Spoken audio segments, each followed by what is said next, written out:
Andrew Coltart and I are going to have a little look at the swing of Dustin Johnson. The irony isn't lost on me that you're going to be talking about a powerful swing, Andrew. Let's take him from Augusta, interrupt the party, bring him in here now using our Skyscope technology and take a look at him with the driver. What do you love about this move? It's a different looking move, but it's a very efficient one. Yeah, I love the fact that it's his move, Nick. You know, the way he sets up, the way he has the little trigger, the slight little move just as he takes the club back.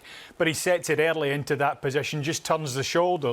And he's still in the set position at the top of the backswing. I mean, it's incredibly powerful. It is described by coaches, of course, as shut.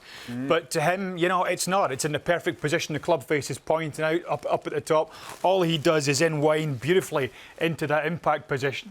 It makes sense with it as well, the height that he has, but also how high the arm is. And we know that the bigger the circle, the wider the circle, the faster the outside's going to be moving. Yeah. It sort of makes sense when you see that coil he's got there. Look how much shoulder turn he's got there. Why he shifts it so far, Andrew. Yeah, massively. You know, you relate that to John Ram, who doesn't actually get through 90 degrees. It really is incredible. It's a massive, big, powerful wind-up using all the levers. Big man, big hands, powerful arms, and a tremendous amount of coil in there. So he gets up to that position and he's set at the top.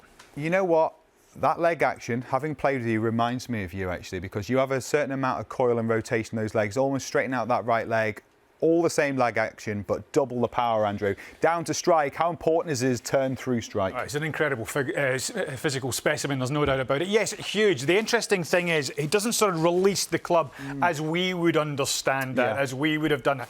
He maintains that position with the left hand at the impact zone. The club face is perfectly square. He holds that down the line for as long as he possibly can. There's no flick of the wrist at that point. He then subsequently releases it once the ball is projected on a massive path down the fairway. Is that one of the reasons he's so good at flighting the golf ball and why he should be such a great prospect for Opens to come as well? I think that's a very good point, isn't it? You know, he can play the ball down low, just moves it slightly further back and he stands, opens his stance up, or actually he can move it off the front foot and launch it straight up into the sky. He's incredibly talented and that's how he's managed another victory here. Well, hopefully there's quite a few youngsters watching here with eyes on the prize of one day being the next Dustin Johnson. What can we learn from that move for them?